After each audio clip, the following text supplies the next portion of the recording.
watched a man walk down.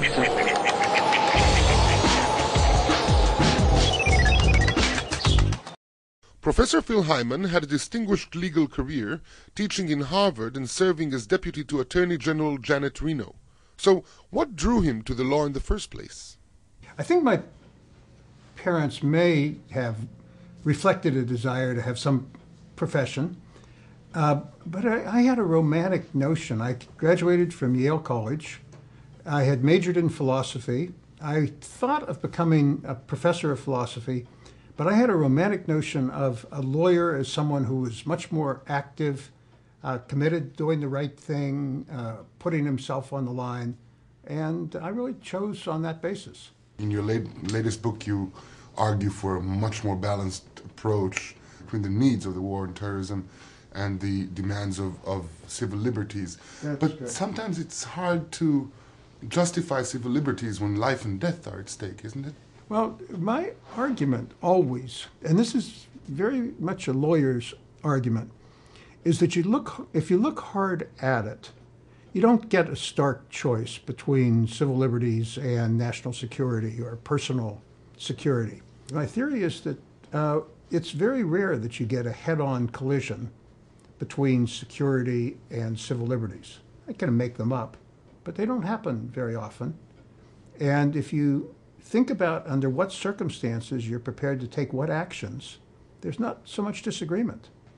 It seems to be a common thread that you're trying to find that common ground or that middle road. Like in the Constitution Project, again, it's like a bipartisan organization that's trying to find a common ground, the Constitution.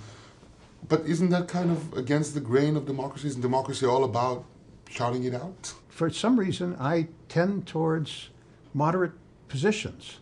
And what I'm always looking for is the possibility of a position that will give everybody 95% of what they want. Never gives them 100%. So what was your experience of a high government position? Did you feel that you were doing more good there than on the outside? Was it good playing it from the inside? As head of the criminal division, sort of chief prosecutor in the United States, I had a lot of freedom because nobody wanted to look like they were interfering with the chief prosecutor. And I think I did a lot of good things then. I set up the first international unit in the criminal division. I set up the anti-Nazi deportation unit that's still going, a variety of things like that. Do you feel that that into your various roles and into your various phases of your career, you've brought something from your Jewish roots or something of a Jewish perspective into this? I'm sure of it, but it's so much part of it. Isn't religious. I'm barely. I celebrate the high holidays, Hanukkah. I don't know, one or two other occasions during a year. But it's so much part of me. It's schooling, it's education, it's not just worrying about children, but investing very heavily in children. There is a sense of collectiveness, there's a sense of tradition, there's a sense of valuing education. There's a constant worry in the background that anti-Semitism may grow up again. Raise up its ugly head. Yes. All of that. You were talking about education. You're very much involved in leadership and education for leadership and so forth and so on. Can leadership be taught? Is that an acquired skill? There's a big program at Harvard in leadership. And I won't attend the meetings, I don't go. It's just because I think it's horseshit, most of what they say. And also, the very word invokes mistrust in me. Yeah, but also, if you're going to take leadership seriously as a course, you have to start by asking yourself, what do you want to do with Genghis Khan or Adolf Hitler? Right, who were great leaders. And look what they did. Yeah, so you can't be talking. You can't be talking about leaders as ability to take large numbers of people in a direction they never thought they were going to go. Right. And you want a different type of leadership at different times. Exactly. They do recognize that. When I'm really teaching, both at the Kennedy School and here, is how to manage an organization in government. It's always in the public sector with me. Yes. Or how to get a decision made, or what makes bad decisions, or how to set up a process that makes for a good bad decisions. decision? Isn't there an inherent tension between leadership and democracy, which is part of perhaps why we have those, what we call the crisis of leadership in the West, I guess? Yeah.